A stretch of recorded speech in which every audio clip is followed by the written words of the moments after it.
সকালে ঘুম থেকে উঠে রিদাকে নিজের বুকে ঘুমানো অবস্থায় পেয়ে শাওয়ারের বুকটা ঠান্ডা হয়ে যায়। এক অন্যরকম প্রশান্তি অনুভব হয়। সে আরো শক্ত করে রিদাকে বুকে জড়িয়ে ধরে, যেন পারলে বুকের ভেতর ঢুকিয়ে নিবে মেয়েটাকে। এভাবে শক্ত করে চেপে ধরা হৃদয় একটু নড়েচড়ে উঠে। শাওয়ার হাতের বাঁধন একটু হালকা করলে রিদা পুনরায় চুপচাপ ঘুমিয়ে যায়। শাওয়ার মুচকি হেসে রিদার কপালে একটা চুমু দেয়, তারপর পরম আদরে তার মাথার চুলে হাত নাড়াতে নাড়াতে তাকে ডাকতে থাকে। তবে রিদা যেন এখন ঘুম ভেঙে উঠতে নারাজ। সে এভাবে ঘুমিয়ে তৃপ্তি পাচ্ছে, তাই এই স্বাদের ঘুমটা সে ভাঙতে চায় না। যেন কতদিন পরে এভাবে আরামে ঘুমাচ্ছে সে।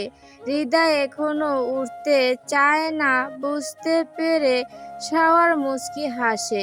হৃদাকে রেখে উঠে যেতে নিলে হৃদা শক্ত করে তাকে চেপে ধরে।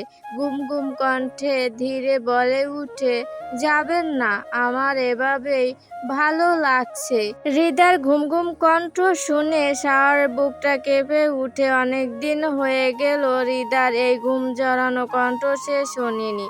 সেদিন রাতে হৃদার এই ঘুম জড়ানো কণ্ঠ শুনে সে কিছুক্ষণ স্তব্ধ ছিল। আর তার এতদিন পরে আজ আবার শুনতে পেল। এখন তো আরো অসম্ভব হয়ে গেল তার হৃদয়কে ফেলে উঠে যাওয়া। কাজকর্ম ফেলে রেখে তোমার সাথে ঘুমাতে বলছো। আজকেও ছুটি নিয়ে নেন।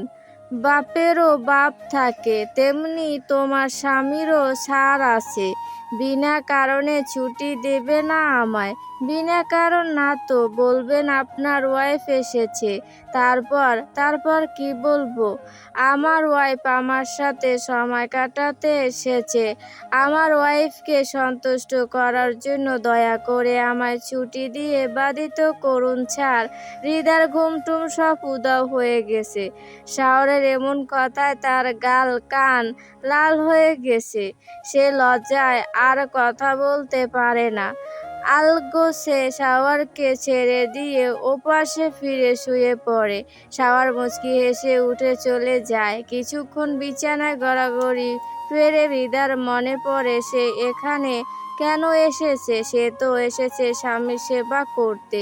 সে লাফিয়ে বিছানা থেকে উঠে দেখে শাওয়ার এখনো ওয়াশরুম থেকে বের হয়নি। মনে হয় ওখানে গিয়ে ঘুমিয়ে গেছে। মনে মনে এটা ভেবে সে হেসে ফেলে। তারপর সে উঠে পাশের রুম থেকে ফ্রেশ হয়ে রান্নাঘরে যায়। ফ্রিজের নিচের দিকে নরমালের অংশ, তাই সে হাঁটু গেড়ে বসে সব চেক করছিল। তখনই ঘাড়ে কারো নিঃশ্বাসের ছোঁয়া পেয়ে হৃদা চমকে মৃদু চিৎকার করে উঠে। পেছনে তাকিয়ে শাওয়ারকে দেখে বলে, এভাবে ভয় দেখাচ্ছেন কেন? কোথায় ভয় দেখালাম? আমি তো দেখছিলাম তুমি কি করছিলে এখানে। কি আর করব, নাস্তা বানাবো, তাই দেখছিলাম কোথায় কি আছে, কি বানাতে পারো, কি খান আপনি সকালে। সেদিন তো মনে হয় স্যান্ডউইচ বানিয়েছিলেন সকালের জন্য, আমার এটাই যথেষ্ট। বাহ, তাহলে তো ভালোই। জানেন, সেদিন আমি একটা নিউ স্টাইলের রেসিপি দেখছিলাম, দাঁড়ান আপনাকে করে খাওয়াই। হৃদা দ্রুত ফ্রিজ থেকে গাজর শসা ডিম বের করে ডিম সিদ্ধ দিয়ে সে গাজর শসা চিকন করে ফেলে নেয়। শাওয়ার চুপচাপ দাঁড়িয়ে হৃদার কাজকর্ম দেখতে থাকে। হৃদা নিজের মতো করে রান্না শেষ করে, তারপর শাওয়ারের দিকে তাকিয়ে বিজয়ের হাসি দেয়। শাওয়ার মুচকি হেসে হৃদার দুগালে হাত রেখে হৃদার কপালে গভীরভাবে ঠোঁট ছোঁয়ায়। হৃদা লজ্জায় চোখ বন্ধ করে নেয়। এক হাতে শাওয়ারের টি শার্টের এক অংশ খামচে ধরে। অসংখ্য ধন্যবাদ তোমায় আমার সকালটা এত সুন্দর করে সাজিয়ে তোলার জন্য। শাওয়ার তাকে ছেড়ে দিলে হৃদা তাড়াতাড়ি করে সেখান থেকে পালায়। তা দেখে শাওয়ার হেসে ফেলে। সকালের খাবারের সময় হৃদা তার অভিযোগের খাতা নিয়ে বসে। আর শাওয়ার খেতে খেতে সেসব মনোযোগ দিয়ে শুনতে থাকে। আপনার বাসায় তো টিভিও নেই, আমি সারাটা দিন সময় কাটাবো কিভাবে? সেটা তোমার এখানে আসার আগে ভাবা উচিত ছিল। এখন আমি কি করব? সারাদিন অপেক্ষা করবে? আমি বাসায় আসলে তারপর আমার সাথে সময় কাটাবে, একান্ত সময়, শুধু তুমি আর আমি। এখনো অপেক্ষা। তো তোমায় কি এখন আমার সাথে অফিসে নিয়ে যাব, নাকি অফিসে না গিয়ে তোমার সাথে সময় কাটাবো? দেখলামই তো কালকে আমাকে ফেলে রেখে কিভাবে ঘুমিয়ে গিয়েছো, মনে থাকবে আমার? সব একেবারে উসুল তুলবো। বি রেডি বউ, যেদিন ধরবো আর ছাড় পাবে না। উফ, আপনি না অতিরিক্ত, খালি এসব কথা। এমা, তুমি লজ্জা পাচ্ছ না? এটা তো অবিশ্বাস্য ঘটনা। হৃদা মাথা নামিয়ে ফেলে। সে লজ্জা পেয়েছে, প্রচুর লজ্জা পেয়েছে, তবে সেটা আর প্রকাশ করা যাবে না, নয়তো শাওয়ার আরও সুযোগ পেয়ে তাকে লজ্জায় ফেলতে চাইবে। শাওয়ার পোশাক পরে হৃদার সামনে আসে। বোতামগুলো লাগিয়ে দাও তো। আপনি লাগিয়ে নেন না। বউ থাকতে কষ্ট করতে যাব কেন? এতদিন কিভাবে করছেন? কষ্ট করেই করেছি। এখন তুমি আছো তো, তাহলে আর কষ্ট করব কেন? আসো তাড়াতাড়ি, দেরি হয়ে যাচ্ছে। হৃদা ফোঁস করে শ্বাস ফেলে এগিয়ে গিয়ে শাওয়ারের শার্টের বোতাম লাগিয়ে দিতে থাকে। সুযোগ পেয়ে শাওয়ার তার কোমর জড়িয়ে ধরে, কানের কাছে মুখ নামিয়ে ফিসে ফিসিয়ে বলে, আমার কাছে চলে এসে ভালোই করেছো। তুমি তো জানো না কতটা খুশি হয়েছি আমি। এখন অফিসে গেলেও একটা কথাই মাথায় থাকবে, বাসায় আমার জন্য কেউ অপেক্ষা করছে। এতদিন শুধু নিঃস্ব নিঃস্ব ফিল হতো। প্রতিদিন অপেক্ষা করতাম কখন ফোন করব আর তোমার কণ্ঠ শুনে হৃদয়কে শীতল করব। এখন আর সেই অপেক্ষা নেই। এখন তো বাসায় এলেই তোমাকে পেয়ে যাব। হৃদা কাপা হাতে শাওয়ারের পোশাকের বোতাম লাগিয়ে দেয়। শাওয়ার মাথা তোলার আগে তার ঘাড়ে ঠোঁট ছুঁয়ে আসে। হৃদা শিউরে উঠে। শাওয়ার সম্পূর্ণ তৈরি হয়ে বলে, সারাদিন বাসায় বসে কি করবে তুমি বলো? জানো, সারাদিন ঘুমাও, নয়তো নাচানাচি করো।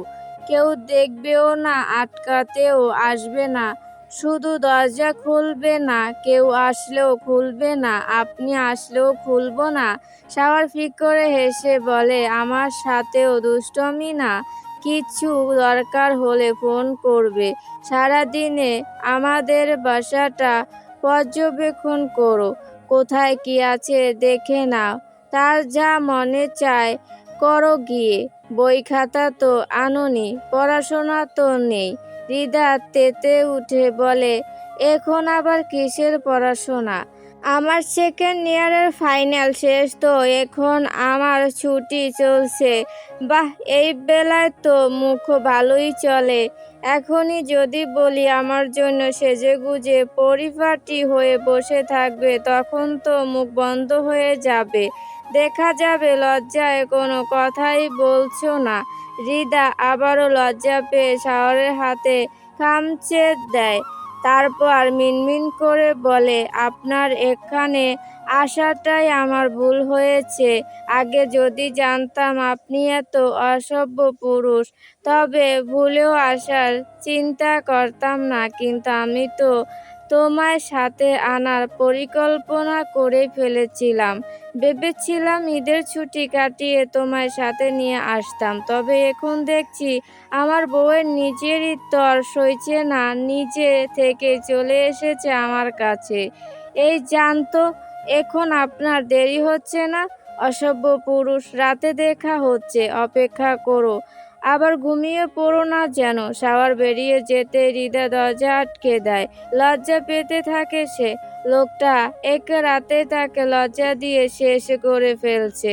তাহলে বাকি দিনগুলো কিভাবে কাটবে ভাবতে হৃদার লজ্জার সীমা থাকে না।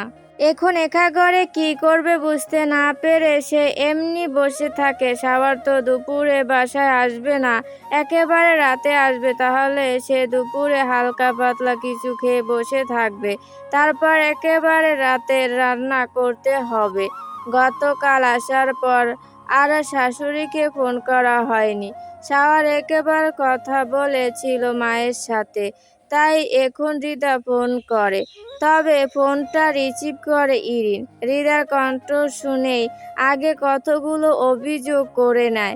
এটা তুমি একদম ঠিক করো নাই ভাবি। যাওয়ার আগে একবার আমাকে বলে যেতে, আমিও তোমার সাথে চলে যেতাম। জানো ভাইয়া এখনো আমাকে সেখানে ঘুরতে নিয়ে গেল না। ভাইয়া একটুও ভালো না। হৃদা হেসে বলে, ক্ষমা করো ননদিনী, পরের বার আর এই ভুল হবে না। এর পরের বার মাকে সহ তোমাদের দুজনকেও সাথে নিয়ে আসব। আমরা অনেক অনেক জায়গা ঘুরব। তোমার ভাইয়ার কোনো অনুমতির প্রয়োজন হবে না। ইরিন খুশি হয়ে যায়। হৃদা একটু শাসন করে বলে, তুমি আজও কলেজে যাওনি ইরিন?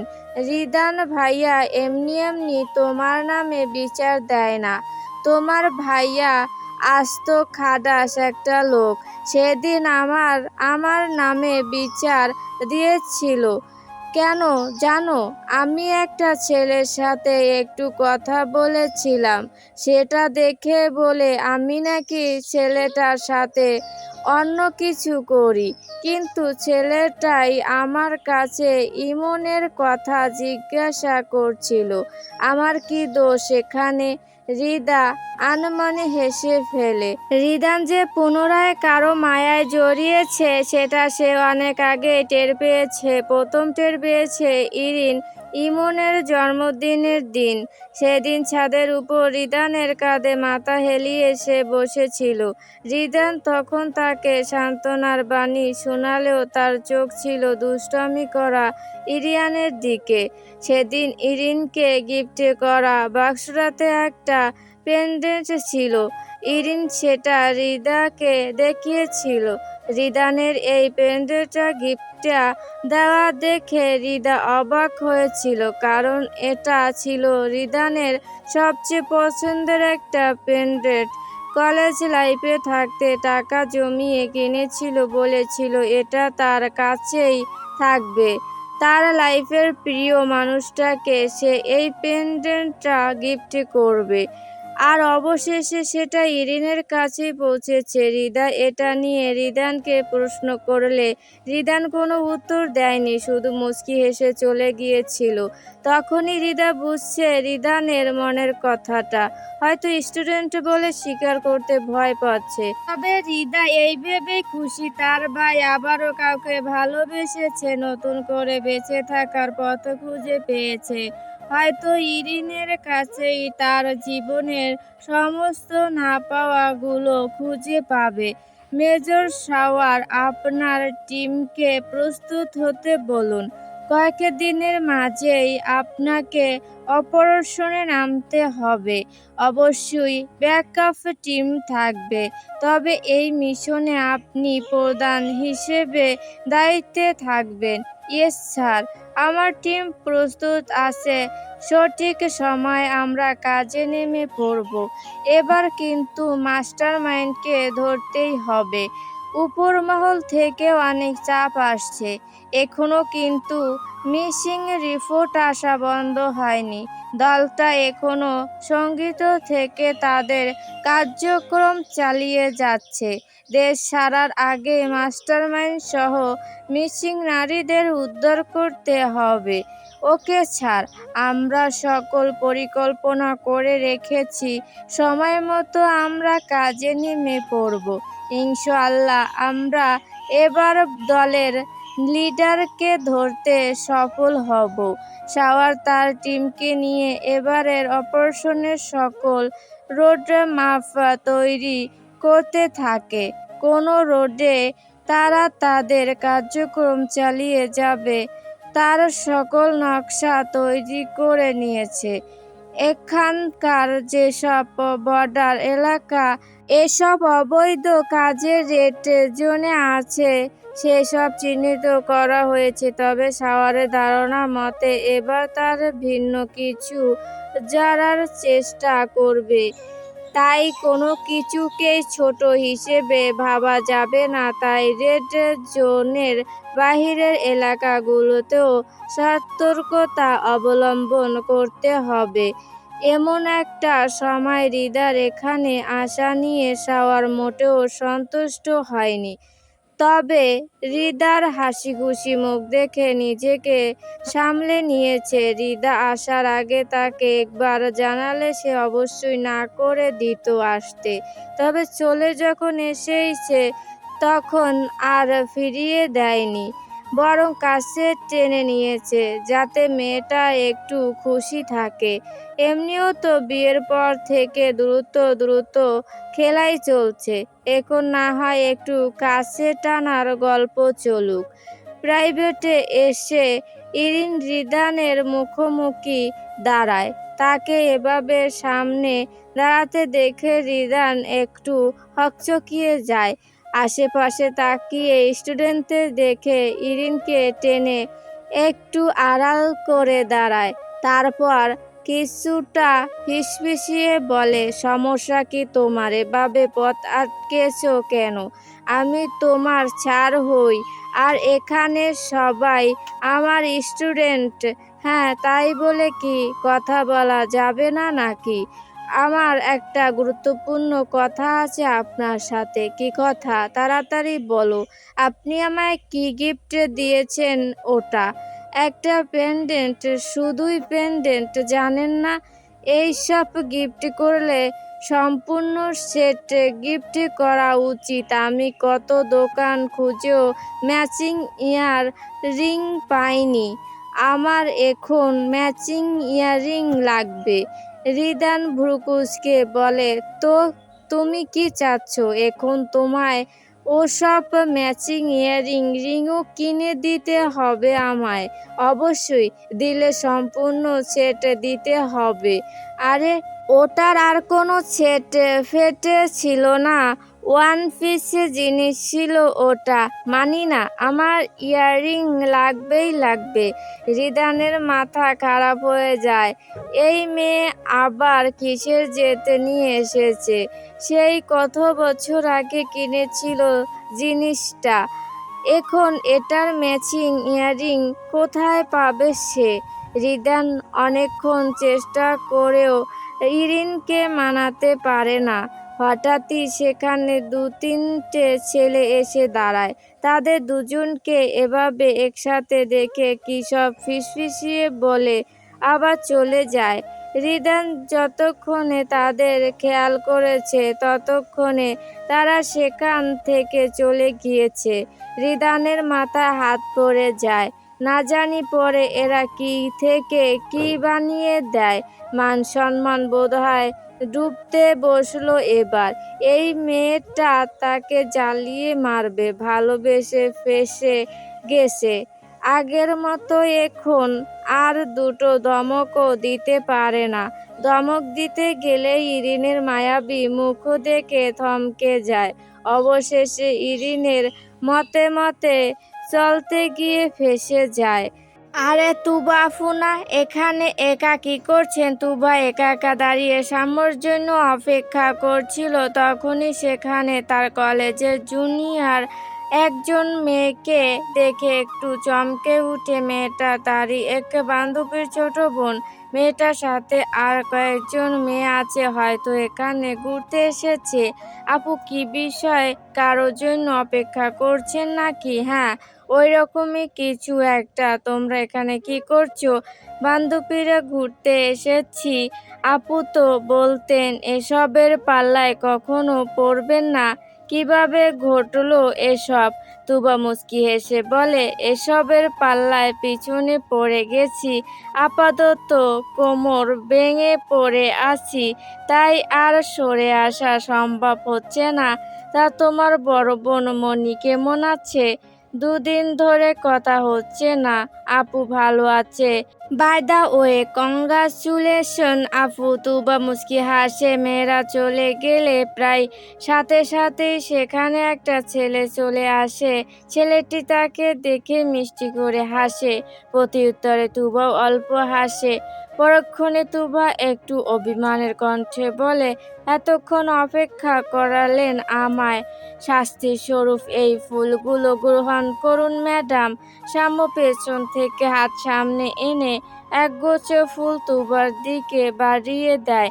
তুবা একটু অভিমান করেছিল, তবে ফুলগুলো দেখে তার অভিমান ভেঙে যায়। সে হেসে ফুলের গুচ্ছটা নিজের হাতে নিয়ে নেয়। শাম্য পকেট থেকে আরো দুটো চকলেট বের করে দেয়। তুবা তার থেকে একটু দূরত্বে দাঁড়িয়েছিল। শাম্য নিজে থেকে এবার তুবার হাত নিজের মুঠোয় ধরে নেয়। তুবার কাছে বেশ সংকোচ লাগছিল। এই প্রথমবার সে বাসায় মিথ্যে বলে একটা ছেলের সাথে দেখা করতে এসেছে। তার উপর ছেলেটিকে তার বোন একদমই পছন্দ করে না। তেমন কিছুই জানা নেই ছেলেটির বিষয়ে। এভাবে স্বল্প পরিচিত ছেলেটির সাথে সে সম্পর্কে জড়িয়ে গেল। এখন একাকী দেখাও করতে চলে আসলো। আদৌ কি ঠিক হচ্ছে? সে কিছু ভুল করছে না তো? হৃদা জানতে পারলে অনেক কষ্ট পাবে। ভাববে বোন হয়ে কেন বড় বোনের কথা শুনলো না সে। তবে তুবা যে সাম্যকে ভালোবেসে ফেলেছে, তাই তো নিজের স্বভাবের বাহিরে গিয়ে একটা ছেলের সাথে দেখা করতে চলে আসলো। এখন সামনে দুটো পথই খোলা রয়েছে। হয়তো ভবিষ্যতে সব ভালোই হবে, নয়তো এই একটা মাধ্যমে তার জীবন ধ্বংস হয়ে যাবে।